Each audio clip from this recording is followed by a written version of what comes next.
boa noite, boa noite você de casa, boa noite nessa sexta-feira em que a gente está podendo mais uma vez se reunir. Muito obrigado pela sua companhia, muito obrigado por estarmos aqui a conversar, a debater, muito obrigado mesmo. E nessa noite nós faremos uma live muito especial, porque é uma live que não veio para falar sobre guerra, mas veio para falar sobre paz. Nós viemos aqui hoje para conversar sobre a paz, sobre como conquistar, sobre como manter, todos aqueles detalhes que estão ao redor desse objetivo que é a paz. Mas antes disso, eu vou convidar você para fechar os seus olhos materiais, abrir os seus olhos espirituais, para que a gente possa, nessa noite, pedir a Deus Pai Todo-Poderoso que nos proteja, nos apazigue, nos abrace a nossa alma, para que todos nós possamos, nesta noite, alcançar o objetivo da paz, a tranquilidade, o perdão, o amor, a paciência. Deus amado, poderoso Deus, nós te rogamos nesta noite, Senhor, a tua paz. Nós te rogamos para o mundo inteiro, e principalmente para os nossos irmãos que hoje fazem os seus combates, a paz do teu Espírito. Pai amado, visita cada lar que foi destruído por as guerras, visita cada irmão que foi atingido por esse momento tão difícil que passa a humanidade. Nós te rogamos, Senhor, dá a paz.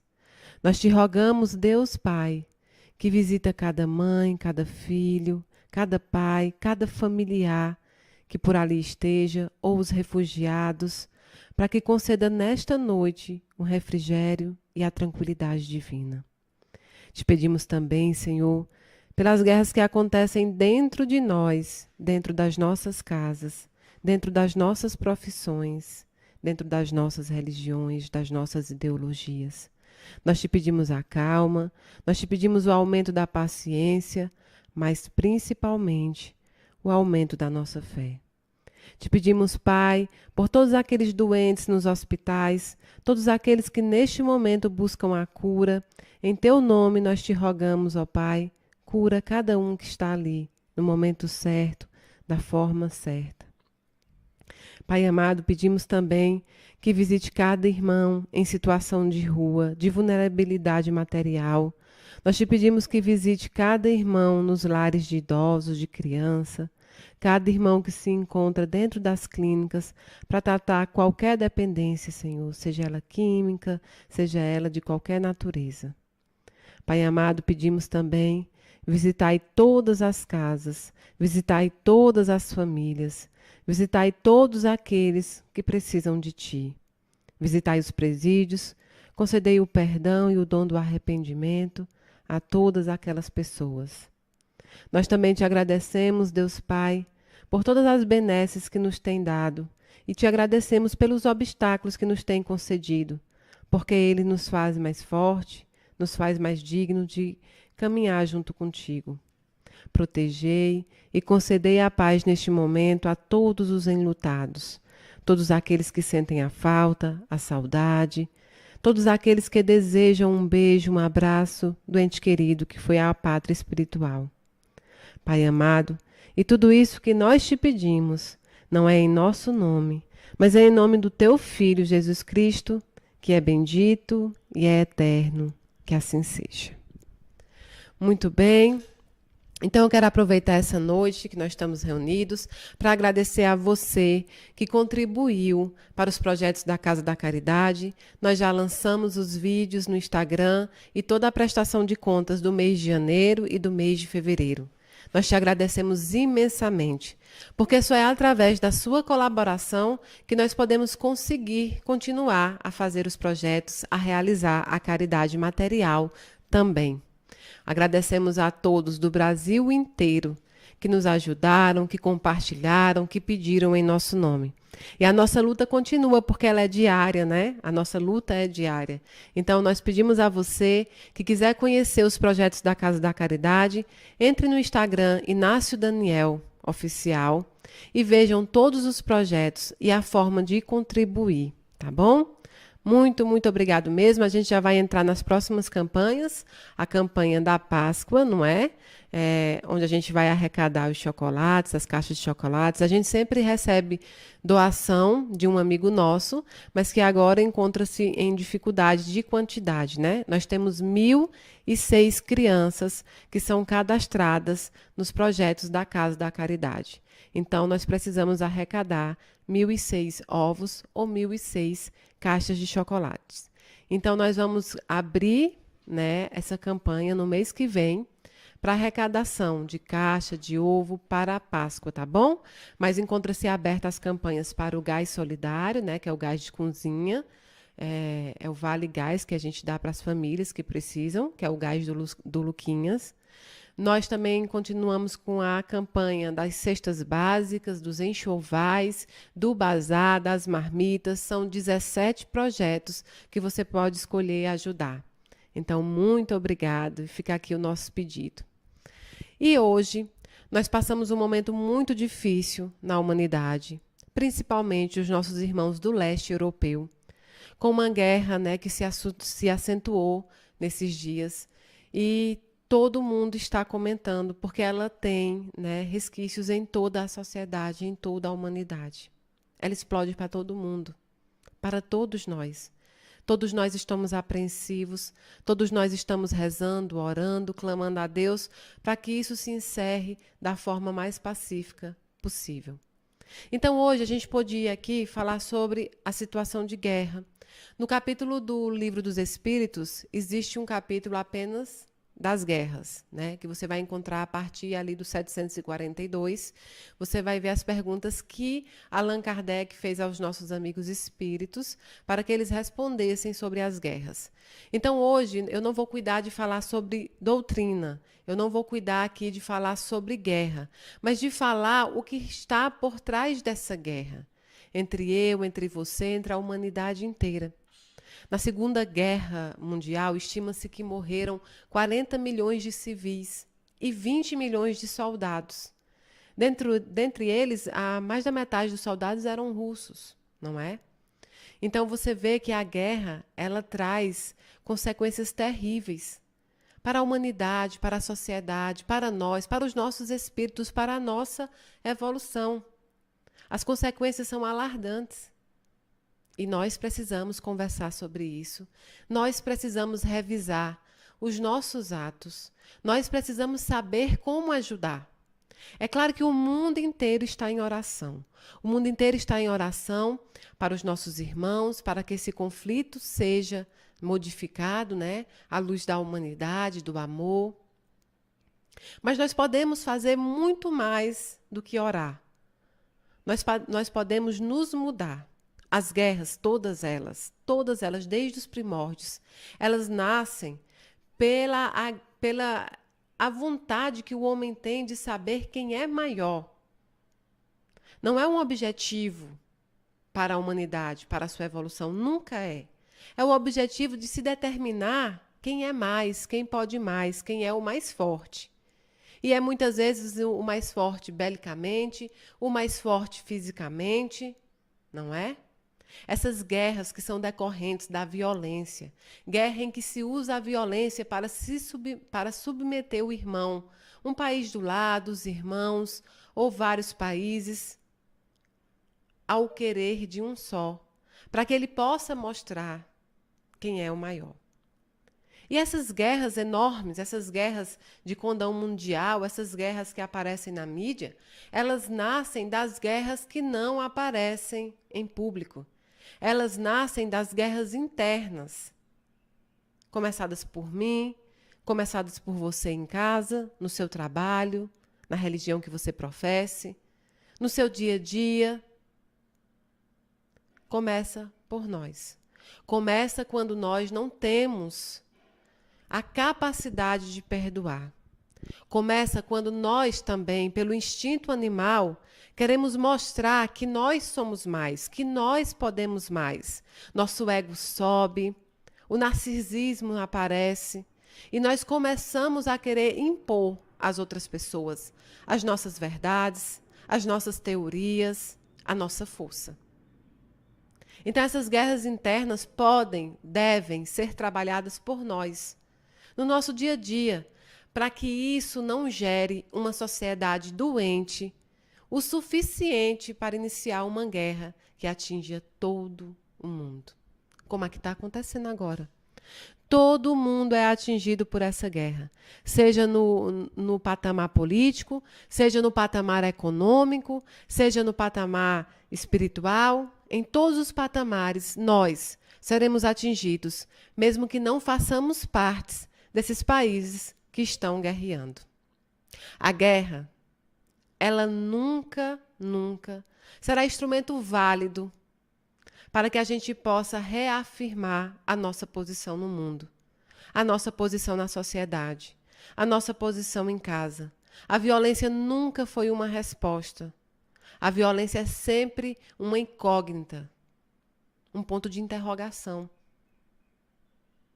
Conversava eu com Daniel sobre tudo isso que estava acontecendo, já que todos nós temos a obrigação de nos inteirar, temos a obrigação de saber o que fazer nesse momento, temos a obrigação de agirmos como espíritos que estamos encarnados neste planeta e que por eles devemos zelar. Então, nesse momento, eu conversava com o Daniel sobre a melhor forma, o que fazer, além de orar, que já é uma arma poderosíssima, mas o que eu, Mayra, poderia fazer. E Daniel vinha me dizendo que o primeiro passo é entender que a paz não é a ausência de conflito. Se você colocar a palavra paz no dicionário, vai sair justamente isso, uma concórdia, uma ausência de conflito. Mas ela não é isso, ela não é a ausência de conflito. A paz é a ausência da violência. A paz é que mesmo diante dos conflitos, nós conseguimos chegar a uma resposta final, sem violentar o próximo, sem violentar o povo, sem violentar os nossos irmãos. Nós conseguimos ter opiniões diferentes, vidas diferentes, maneiras de caminhar diferentes e ainda assim exercer a paz, mesmo diante dos conflitos. A paz é a ausência da violência. Tudo aquilo que causa uma violência numa pessoa, num povo, numa ideologia, numa religião, ela não pode ser um meio válido para se conquistar uma posição. Jamais podemos aceitar isso. E nós podemos ensinar aos nossos filhos, aos nossos amigos, aqueles que junto conosco andam nessa caminhada, andam de mão dadas. Como eu posso ensinar, Mayra? Como eu posso ensinar? Como eu posso indagar algo se eu sou tão pequeno diante das posições do mundo? Começando pelas suas atitudes. Começando pela atitude de se demonstrar que você pode conviver com as diferenças, seja ela qual for, de forma pacífica, sem suscitar a violência e cabendo a você entender que cada um tem o seu papel nessa humanidade, cada um tem o seu papel no mundo, nesse plano em que nós vivemos, para que juntos possamos construir a evolução e chegar ao destino final. O nosso destino final são espíritos evoluídos, espíritos que de forma mais lúcida possível conseguem entender o amor, conseguem vivenciar o amor, que tão facilmente é pregado por nós em palavras, que tão facilmente é pregado por nós em cima dos púlpitos, dos templos, e que muitas vezes no dia a dia, no exercício diário, é tão difícil de se promover. O amor ao próximo. O amor àquele que convive e principalmente o amor àquele que não convive com você. O amor àquele que gosta de você e principalmente o amor para aqueles que não gostam de você. O amor para aqueles que partilham da nossa mesma opinião e mais ainda o amor para aqueles que não partilham dela e ao contrário, têm opiniões diversas. Aprender que as verdades não são absolutas é o melhor caminho. Não há dogmas absolutos. E absolutamente só existe um dogma que você pode levantar. O amor de Deus por nós. O amor de Jesus Cristo por nós. que, como um iconoclasta que era, veio ao mundo e disse: eu não vim aqui para trazer a paz, mas eu vim para trazer a espada. E que aí muitos entendem como uma forma de violência. Mas o que o Cristo queria dizer naquele momento é que a vinda dele, que tudo aquilo que ele lançaria na terra, que ainda era árida, que ainda era seca, que poderia ainda não nascer naquele momento, ia causar muitos conflitos. Às vezes você pode causar um conflito não por não concordar com o que uma pessoa fala, mas apenas por dizer algo que seu espírito insurge em falar, mas que aquele coração ainda não está pronto a escutar. Jesus veio à terra, propagou o amor, não lutou com armas nem com violência, nem mesmo quando os inimigos, que assim se colocaram nessa posição, foram em busca, foram pegá-lo para ser crucificado. Jesus podia pedir que aquele povo todo que já o acompanhava lutasse. Jesus podia fugir. Jesus podia suscitar uma pequena guerra ali violenta, com armas, com lutas, para que ele se salvasse do destino da morte. Mas ele não o fez. Ele propagou a paz, ele propagou o perdão, quando disse: perdoai todos eles, porque eles não sabem o que fazem. Eles não sabiam o que faziam. Muitos de nós não sabemos o mal que nós causamos. Muitos de nós não sabemos a violência que nós suscitamos. Mas Jesus sabia do seu coração pacífico, da sua mansidão de espírito, do seu amor idealista, que era promover a evolução de todos nós, da humanidade, que era promover um destino final de felicidade que sim será eterna. Jesus sabia dele e, por saber dele, propagou tudo aquilo que era de mais perfeito. Mesmo que muitos de nós, naquele momento, não estávamos preparados para aceitar tamanha colocação, tamanha espada de amor que jamais seria desembainhada para ferir. O amor não fere. O amor não fere.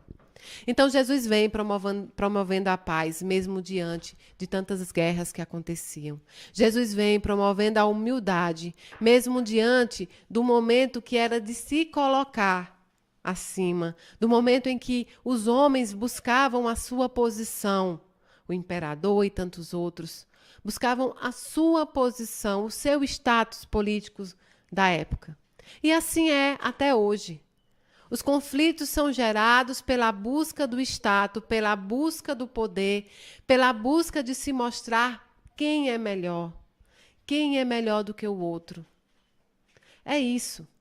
A busca desse status, a busca desse poder, a busca de se mostrar melhor do que o seu irmão do lado pode ocasionar uma guerra.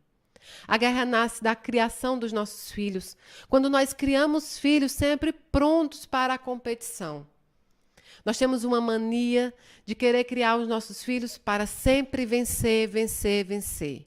Nós criamos eles para ser vencedores, entre aspas, vencedores daquilo que nós achamos que é a verdadeira vitória, que é a verdadeira riqueza que um homem pode ter.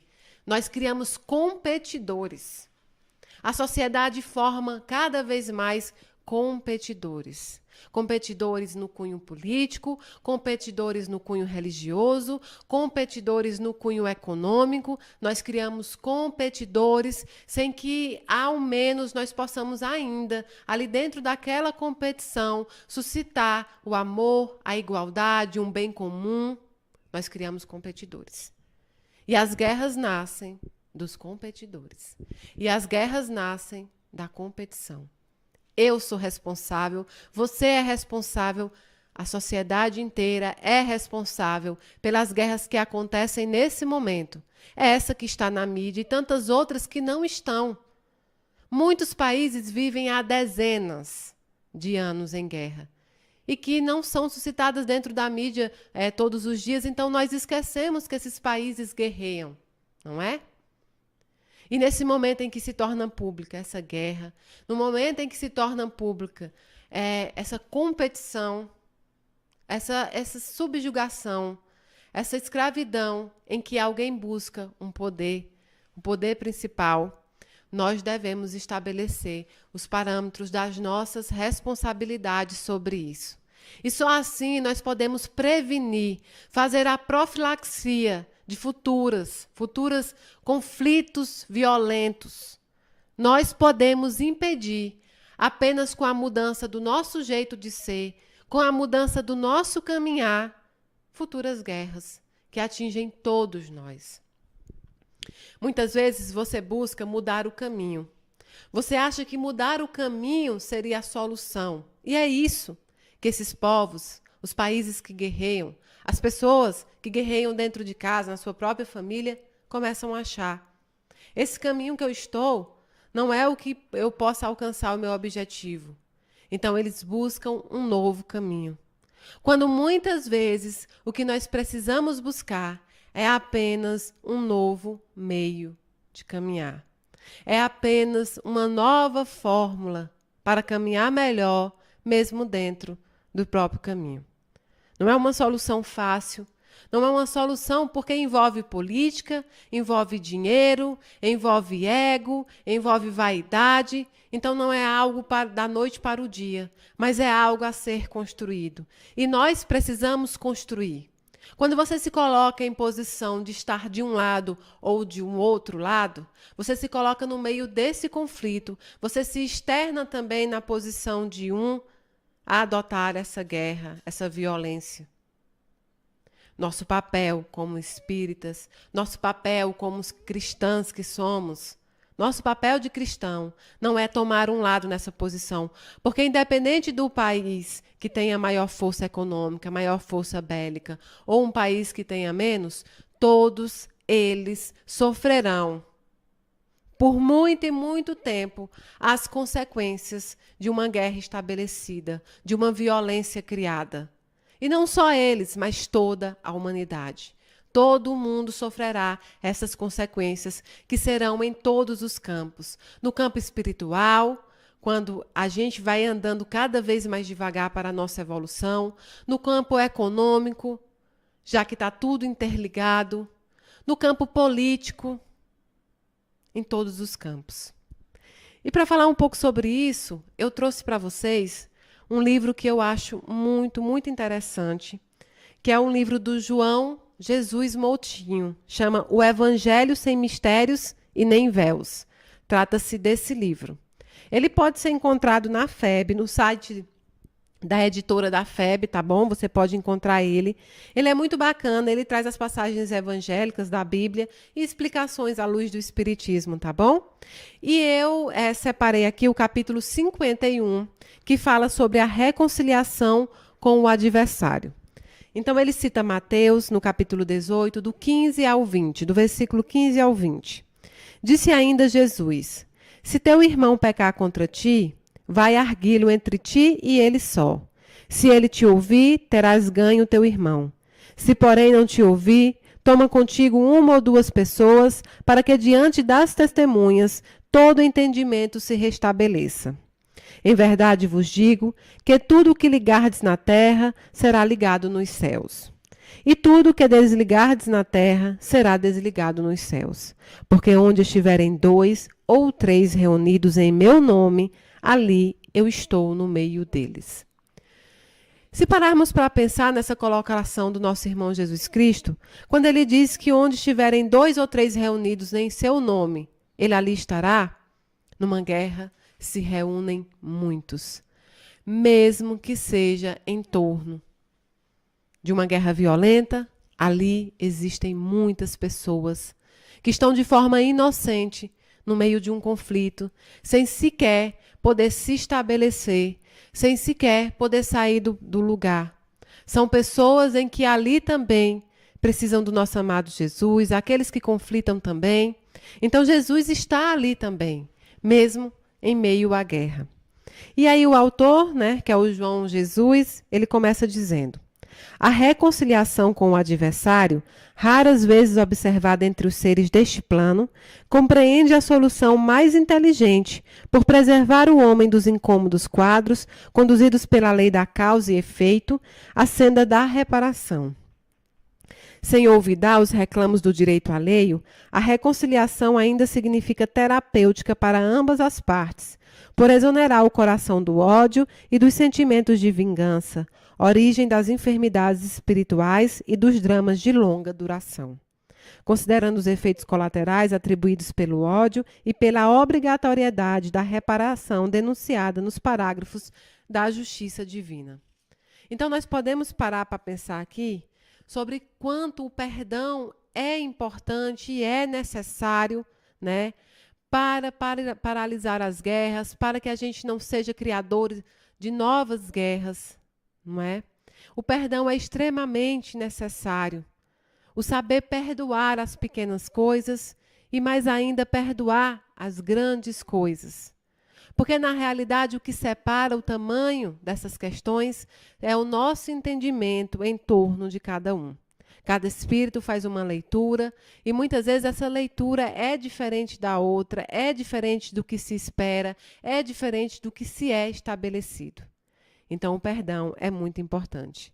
Ele segue dizendo: a exemplo do ímã, que se desfigura por envolver-se a limalha ou a sucata de ferro a que se imanta, o ódio e a vingança igualmente evidenciam, por vezes, enfermidades ou mutação no corpo astral, de que o espírito procura ocultar-se, a exemplo dos obsessores dos gardarenos, que, visando esconder possíveis deformidades, pedem a Jesus para se ocultarem entre os porcos. O divino terapeuta, por isso, sem desprezar os métodos curativos, determina a profilaxia recomendada ao paralítico de Betesda. Olhe, que já está curado, não tornes a pecar, a fim de que não te suceda coisa pior. Profilaxia, prevenção. É a prevenção da violência hoje em dia, tão suscitada por nós. É a prevenção do ego, é a prevenção de nos colocarmos sempre acima de todos e de qualquer um. É a prevenção de deixar que os bens materiais, que as coisas que nós não podemos levar para o plano espiritual, sejam maiores do que os valores que nós podemos angariar enquanto estamos ainda aqui neste plano. É a profilaxia, é a prevenção de se entender que o amor é o único remédio capaz e possível para atenuar qualquer guerra, seja essa externa, sejam as guerras internas enfrentadas diariamente por nós. E ele continua dizendo: o divino terapeuta, contudo, não significa exoneração do resgate imposto pela celeste justiça, considerado os prejuízos morais, materiais ou físicos que, por seu volume ou natureza, nem sempre são passíveis de resgate imediato e na mesma existência. Então, ele diz que o perdão não significa exoneração do resgate. Nós sabemos que todos nós, no planeta inteiro, nesse plano inteiro, né, nós temos a lei do retorno, né? Nós temos essa lei que vem a nos mostrar que tudo que nós plantamos, nós colhemos. Como eu sempre digo, não se planta goiaba e se colhe morango. Se planta goiaba e se colhe goiaba. E o momento da colheita é determinado pela divindade, é determinado pela espiritualidade e ele chega. Chega mesmo. Então ele diz: enquanto a vingança denota justiça em causa própria, o ódio compreende estranhos emolumentos ou juros de elevados índices, de que se exonera pelo perdão, conquanto a dívida a ser resgatada, ainda que mediante compreensiva moratória, ou por vezes mediante o amor que cobre a multidão de pecados. Expressando perdão de faltas alheias sem resgate, a confissão exclui o processo de reconciliação, como recomendado pelo Senhor, enquanto institucionaliza o crime, resultando consequentemente em quadros obsessivos de várias naturezas, que no lar, nos consultórios ou nos sanatórios reclamam o concurso de terapeutas, de médios ou de instrutores espirituais, que mobilizam expressivos recursos no encalço da conciliação, ainda que tardia, desatando velhos liames de ódio, origem remota dos quadros obsessivos, ocultos ou declarados, que o orgulho, a incredulidade e a negligência relegaram para o terreno de futuras existências. Ele fala sobre como, quando nós não nos reconciliamos com os nossos adversários, e os adversários podem ser externos, fora do seu ramo familiar, pode ser dentro do seu ramo familiar, pode ser no seu trabalho, pode ser entre amigos e pode ser você mesmo. quando você não consegue essa reconciliação com esses conflitos que você suscitou, você tende a levar, a arrastar para a existência, futuras existências.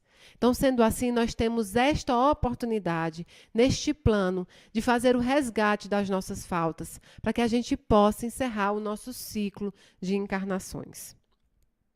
Importa esclarecer que se o Cristo diz ao paralítico, tem bom ânimo, perdoados são os teus pecados, é porque compreendia resgatadas as faltas espirituais que haviam dado origem à paralisia, assegurando o crédito espiritual que se manifesta por fé no processo de cura. Ódio ou perdão constitui, respectivamente, alicerce à enfermidade ou à saúde, à tristeza ou à alegria, hoje e amanhã, em conformidade com as anotações que forçosamente figuram nas páginas da consciência. A recomendação do Cristo, compreendendo determinação do interior estado subjetivo, possui o endereço daquele que, de alguma forma, deu motivo à reconciliação proposta, por se excluírem os gratuitos adversários que surgem, notadamente no campo religioso.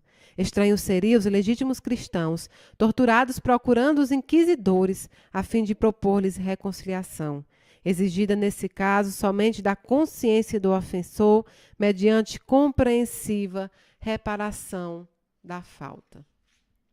E ele termina dizendo: se há reconciliação, ainda que por vias de compreensiva indenização, compreende profilaxia, pode-se assegurar que a legítima imunidade aos quadros de enfermidades ou às adversidades do porvir repousa na prática exclusiva do bem, afastando da pauta da vida qualquer atitude que se configure por inclusão própria no quadro de ofensores.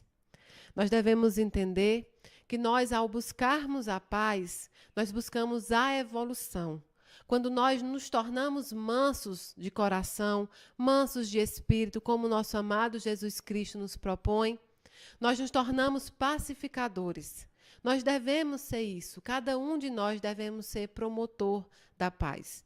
E não adianta, nesse momento, promover uma paz diante de povos que guerreiam lá no leste europeu, se você não consegue promover a paz interna, se você não consegue promover dentro da sua própria casa a paz, dentro do seu trabalho a paz, dentro da sua religião a paz, dentro da sociedade a paz, que é tão interessante e necessária.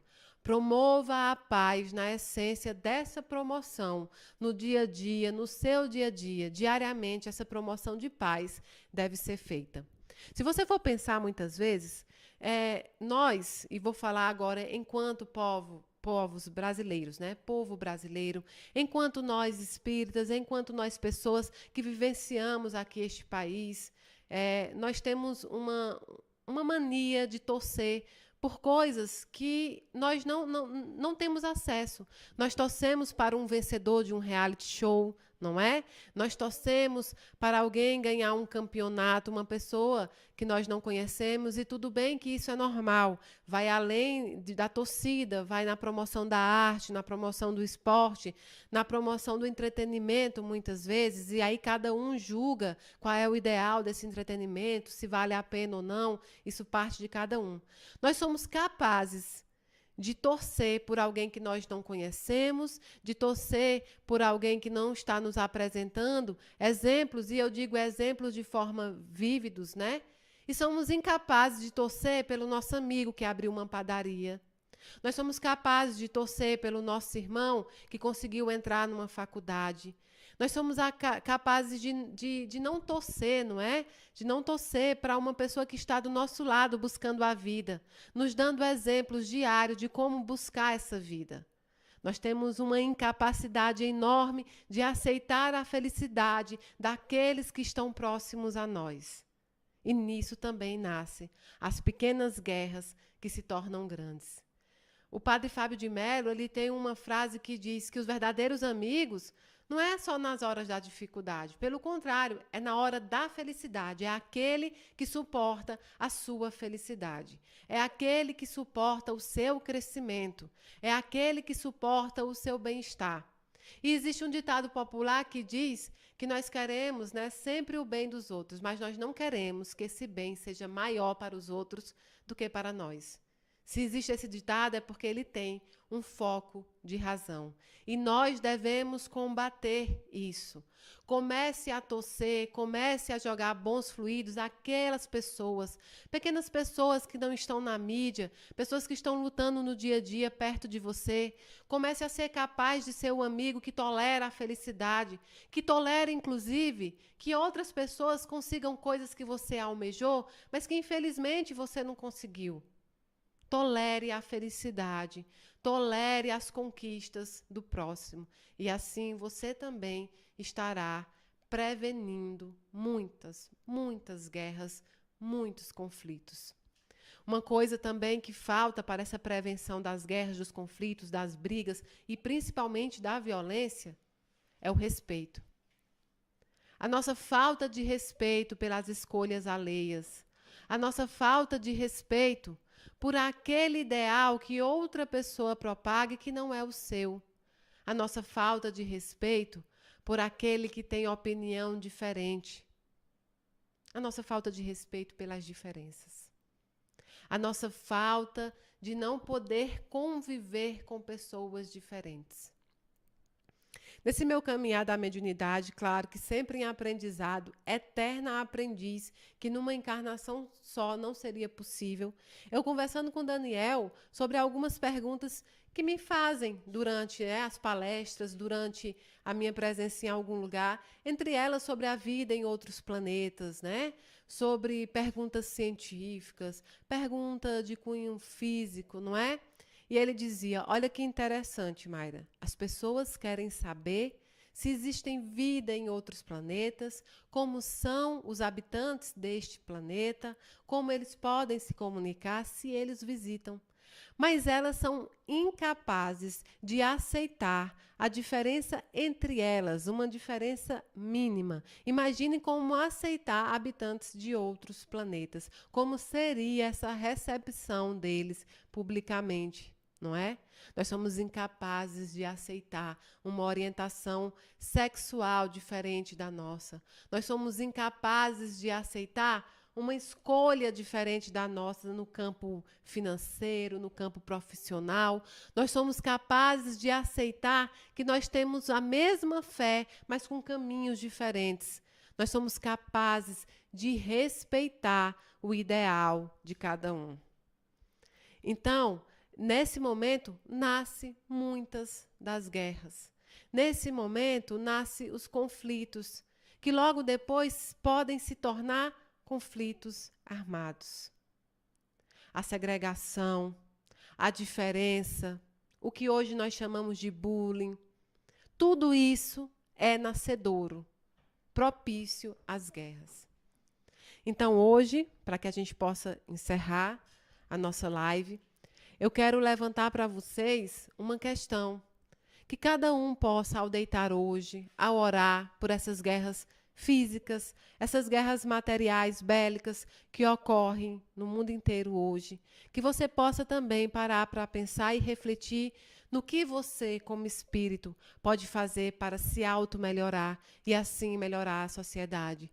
Que você possa revisar os seus atos que giram em torno do perdão, do respeito, do amor ao próximo, da fé, da aceitação de diferenças e principalmente de se aceitar, de querer bem aquelas pessoas que nesse momento, por algum motivo, possam estar melhor na sua visão do que você. Que você possa aceitar que cada caminhar é diferente, mas que eles levam ao mesmo caminho que é Deus. Eles levam ao mesmo caminho que é o amor.